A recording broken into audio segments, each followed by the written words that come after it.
il a pris un bateau qui allait à l'encontre de la voie où le Seigneur l'a emmené. Jonas était décidé de ne pas aller prêcher à Ninive. Et la raison réellement, tu peux le voir dans le 4e chapitre, la raison c'est pourquoi. Il savait que s'il allait prêcher à Ninive, le Seigneur allait le pardonner s'il se répandait. Il le dit littéralement au chapitre 4.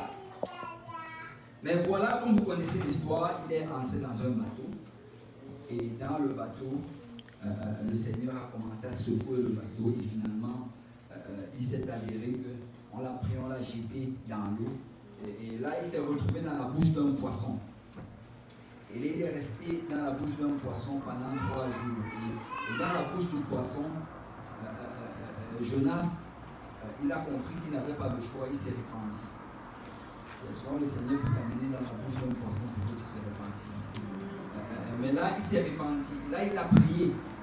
Il ne voulait pas prier, mais il a commencé à prier parce qu'il était dans la bouche d'un poisson. Et là, dans cette condition, il a prié, il s'est repenti. Et le Seigneur a entendu sa prière. Et le Seigneur a reçu sa repentance. Et là, dans Jonas chapitre 2, verset 11, la Bible dit, l'Éternel parla au poisson et le poisson vomit Jonas sur la terre. Donc là, ça veut dire que Dieu a parlé au poisson. Amen. Amen. Il a dit, poisson, vomis-le. Le poisson là, vomit. Et on dit à partir du verset, du chapitre 3, verset 1, que la parole de l'Éternel fut adressée à Jonas une seconde fois en ces mots. Le Seigneur est revenu, il a dit à Jonas la même chose qu'il avait dit au commencement. Parce que quand tu es un serviteur de Dieu, tu sais quoi? Pour que Dieu t'amène à la prochaine étape, il faut d'abord que tu fasses la première étape qu'il t'a donnée. Amen. Et souvent, Dieu va juste te répéter. Et souvent, tu vas venir à l'église, tu as l'impression que le prédicateur, comme s'il répète les mêmes messages. En fait, Dieu est juste en train de te dire, il faut que tu obéisses. Amen. Ce n'est pas que le prédicateur a oublié ce qu'il avait prêché la dernière fois. C'est juste que Dieu est en train de te dire que, écoute, je te répète encore ça aujourd'hui. Mets cela en pratique. On dit donc que la parole de l'Éternel fut adressée à Jonas une seconde fois en ces mots. Lève-toi, va à Ninive, la grande ville, et proclame-y la publication que je t'ordonne. Et Jonas se leva et alla à Ninive selon la parole de l'Éternel. Or, Ninive était une très grande ville de 3 jours de marche. En fait, quand tu vas dans le chapitre 4 encore, on nous dit que Ninive avait une population d'environ 120 000 hommes. Donc, si tu ajoutes les femmes et les enfants, tu savais, ce n'était pas comme le Québec où il n'y avait pas beaucoup d'enfants. Il y avait beaucoup d'enfants. Donc, juste que si on veut être conservateur, on peut dire que c'est une population de 500 000 personnes. 500 000 personnes. Et la Bible dit ici que c'était une ville de 3 jours de marche. Si tu voulais aller d'un coin à l'autre, ça te prenait 3 jours de marche. Et Jonas fit d'abord dans la ville une journée de marche. Il criait et disait, encore 40 jours et Ninive est détruite. Les gens de Ninive crurent à Dieu, ils publièrent un jeûne et se revêtèrent de sacs depuis les plus grands jusqu'aux plus petits. C'est la Bible dit ici que Jonas a commencé à crier. Et quand tu écoutes le message que Jonas prêchait, ce n'était même pas un message de grâce. Ce n'était même pas un message d'amour. Mais c'était un message de condamnation. Il dit dans 40 jours, Dieu va détruire cette ville. Et sous ce message de condamnation, au milieu d'une ville perverse, une ville où l'iniquité était abondante, la Bible dit qu'ils ont entendu ce message et ils ont publié un jeûne. Ils se sont revêtus de ça, du plus petit, du plus grand jusqu'au plus petit. Toute la ville, rien que le premier jour, il n'avait même pas encore fait les 3 jours. Toute la ville a entendu le message et ils se sont repentis. Pourquoi est-ce que j'insiste sur ceci? C'est Jonas, il est parti, il n'avait pas de fardeau pour Ninive. Jonas n'avait pas de fardeau. En fait, au chapitre 4, comme je dis tantôt, Jonas, plus tard, quand le Seigneur leur pardonne, il est fâché. Et il s'énerve. Et il se tourne vers Dieu, il dit, voilà pourquoi je ne voulais pas venir ici. Parce que je savais que s'ils se repentaient, tu allais leur pardonner. Donc il n'avait aucun fardeau pour Ninive. Et il est venu, il a prêché un message de condamnation, même pas un message d'amour. Il n'a jamais prié pour le salut des gens de Ninive. Mais rien que à la mention de la parole de Dieu, rien que sur la proclamation que Dieu lui avait donné de faire, toute la ville s'est répandue. Et la raison pourquoi j'insiste, c'est pour qu'on comprenne ceci. Vous savez, Dieu est plus intéressé à sauver les âmes que nous le sommes. Dieu est plus intéressé à sauver les âmes, même que ces âmes-là le sont. Tu sais, si Jonas, sans fardeau, avec un message de condamnation, a pu prêcher dans une ville de 500 000 personnes et que la ville s'est répandue, qu'en est-il si nous avons le fardeau pour la ville de Montréal? Qu'en est-il si nous prions pour la ville de Montréal? Qu'en est-il si nous jeûnons pour cette ville? Tu sais, rien que prêcher la parole de Dieu aurait son effet. Amen. Et je veux juste te dire à quelqu'un ici, prêche encore. C'est peut-être que tu as déjà prêché la parole, tu as l'impression que ça n'a pas d'effet. C'est quoi? Continue de la prêcher, continue à l'annoncer, continue à juste parler aux gens de Dieu. Parce qu'un message de condamnation a amené la vie de Ninive à Dieu. Notre message d'amour va les amener à Dieu. Amen. Nous entendons des rapports. C'est le frère Pierre, il partageait cela hier. Il disait que la dernière fois, mardi dernier, on est venu, on a prié, et on a prié, je crois, 1 heure de temps. Et on est juste allé pour évangéliser, ne serait-ce que 30 minutes. Mais rien que le 30 minutes, là, on a rencontré quelqu'un qui était baptisé au nom de Jésus. Parce que Dieu veut sauver Montréal. Dieu veut sauver tes collègues de travail. Dieu veut sauver tes enfants. Dieu veut sauver ta famille. Dieu veut sauver toutes ces personnes que tu vois à l'extérieur. Ça prend juste souvent de juste parler. Ça prend juste de juste le dire. Tu sais, nous avons le fardeau. Nous prions pour cette personne. Et je crois que ça va être encore plus efficace que le ministère de Jonas. Amen. Donc n'arrêtons pas de prêcher, n'arrêtons pas d'évangéliser, n'arrêtons pas de parler de Dieu aux gens. Ça semble qu'ils ne sont pas intéressés. Mais tu sais quoi, c'est Dieu qui change les cœurs.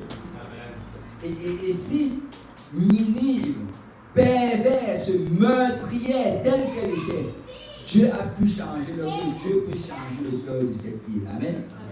Donc juste continuons à prêcher. Et la Bible dit que la chose parvint au roi de Ninive. Il se leva de son trône, ôta son manteau, se couvrit d'un sac et s'assit sur la cendre. Même le roi a été touché. Et je crois que même les hommes politiques vont être touchés. Amen. Même les premiers ministres, les députés, tous ces gens-là, j'anticipe le moment. On va les voir venir. Tu sais, dans peu de temps, il y a un ministre qui va s'asseoir. Amen. Parce que eux aussi ont besoin d'être sauvés. Amen. Eux aussi ont besoin d'être sauvés. Ne les écartons pas de notre Christ. Amen. C'est si tu rencontres, je ne sais pas, Trudeau en route, va lui parler de Dieu. Invite-le à la conférence francophone. Amen. Même il a besoin que son âme soit sauvée. Amen. On a souvent tendance à écarter les hommes politiques. Ce ne sont pas des antichrists. Peut-être que le diable les utilise dans leur position, mais Dieu peut également sauver leur âme. Amen. Et il fit faire dans Ninive cette publication par ordre du roi et de ses grands, que les hommes et les bêtes et les bœufs et les brebis ne goûtent de rien, ne pèsent point et ne boivent point d'eau. C'est pourquoi est-ce que nous voulons les hommes de pouvoir, les hommes d'influence parmi nous. Parce que c'est quoi? Si tu gagnes un chef d'entreprise, c'est une grande influence sur 50 personnes. C'est il peut dire, écoutez, ça c'est vendredi, vous savez, on va avoir offre, on va juste à la conférence. Les gens vont accepter cela parce que Amen. On veut des personnes d'influence.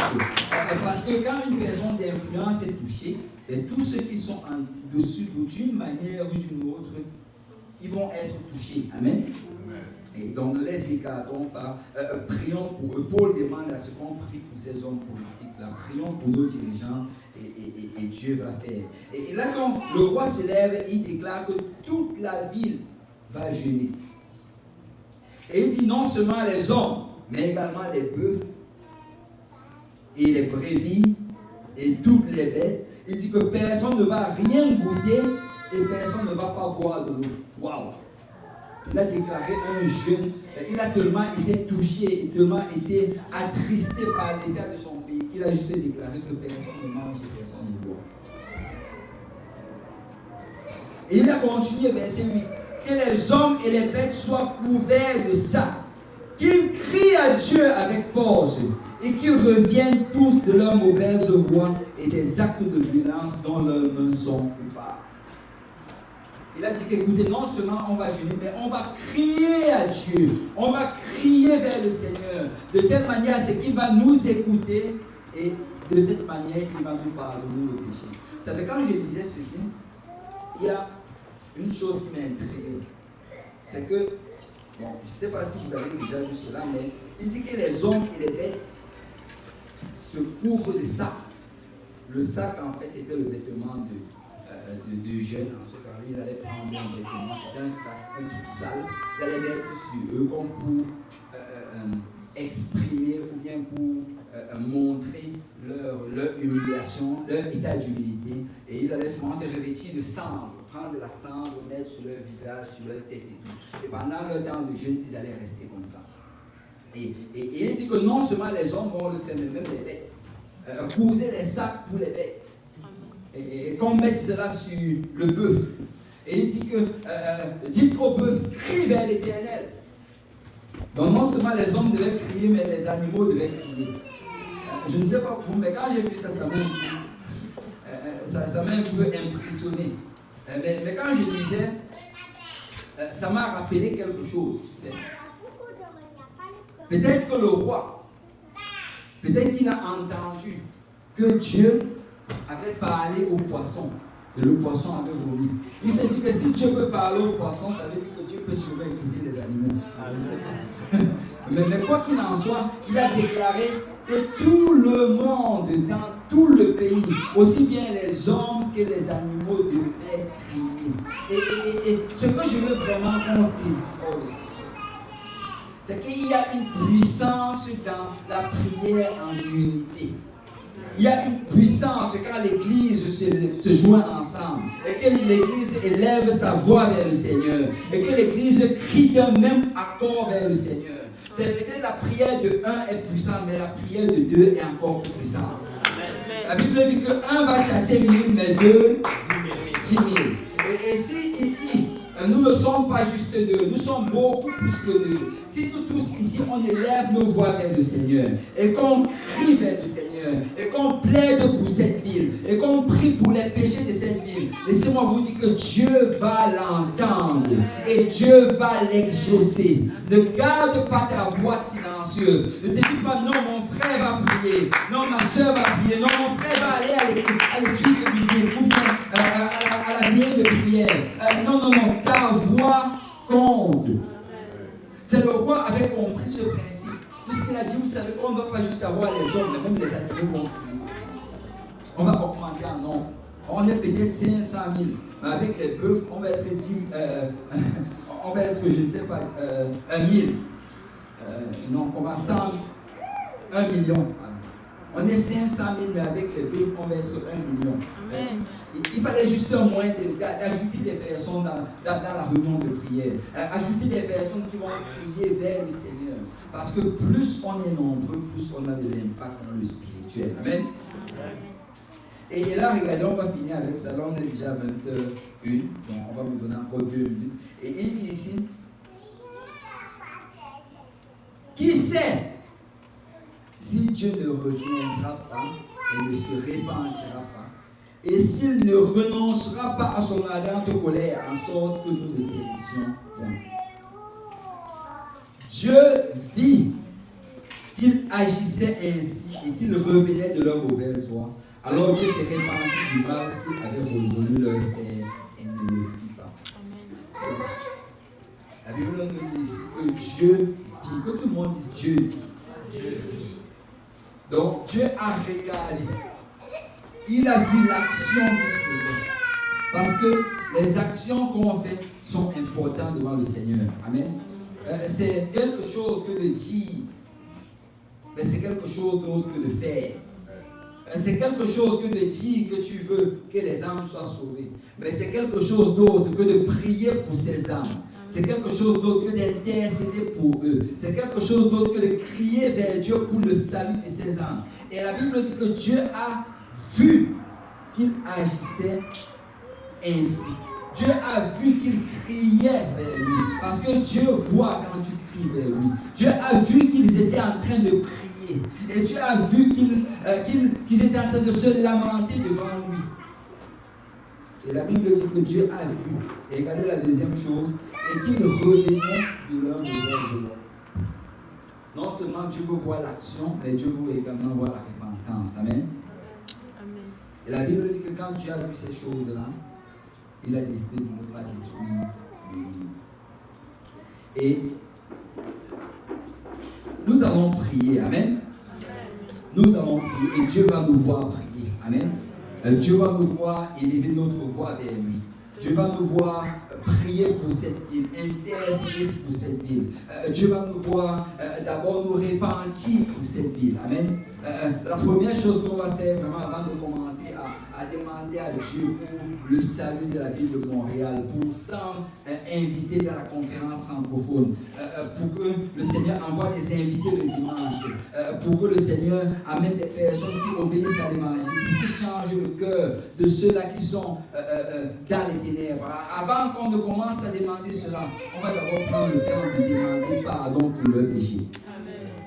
On va prendre le temps. Vous savez, Daniel priait pour sa nation et nous allons prier pour notre nation. On va prendre peut-être les prochaines, je ne sais pas, 10 minutes.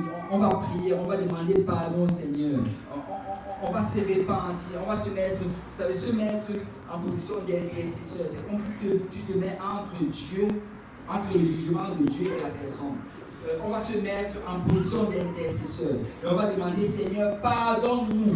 Pardonne cette ville pour ses péchés. Pardonne-la pour ses iniquités. S'il y a des péchés qui te viennent, tu confesses pour cela. Tu confesses ce que tu vois dans la ville de Montréal. Et tu demandes pardon. Et après avoir fait cela, on va commencer à plaider au Seigneur pour qu'il envoie le réveil. Amen. Donc on va tous se lever dans la présence du Seigneur. Alléluia. Je vais juste commencer à prier. Je vais commencer la repentance. Et après cela, je vais juste laisser et chacun va élever sa voix devant le Seigneur. Et on va prier. Et on va essayer vraiment de prier pendant 1 heure. Je sais qu'il y a un groupe qui va aller évangéliser. Ceux qui veulent aller évangéliser, voir le frère Pierre.